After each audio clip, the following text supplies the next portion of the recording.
L-Awtorità tad-Djar se tiffinanzja proġett ta' kostruzzjoni ta' diversi appartamenti fin-Naxxar li se jiġu amministrati mill-Fondazzjoni Caritas. Dawn se jinbnew bi flus mill-Fond għal Housing Speċjalizzat u se jospitaw vittmi ta' droga li jkunu segwew programmi ta' riabilitazzjoni.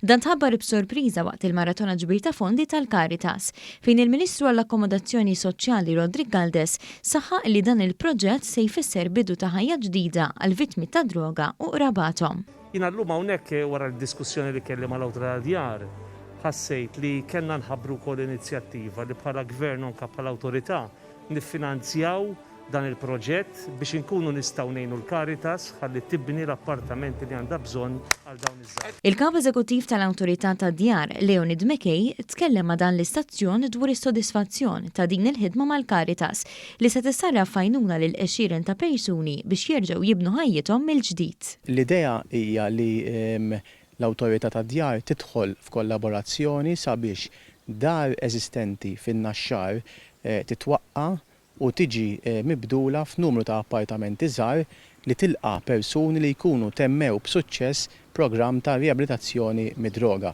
Mekej spjega li se jkun hemm diversi kriterji biex persuna tkun eliġibbli għal dan il-proġett, dan biex il-vittmi tal-droga jkunu aktar motivati li jagħmlu bidliet sinifikanti f'ħajjithom. Wara li persuna mhux biss tkun temmit il-programm residenzjali, imma tkun reġgħet rebħet lura l-fiduċja tal-familja tagħha, tkun reġgħet rebħet ukoll xogħol b'mod stabbli u tkun ikollha dar li hija wkoll diċenti u stabbli għaliha.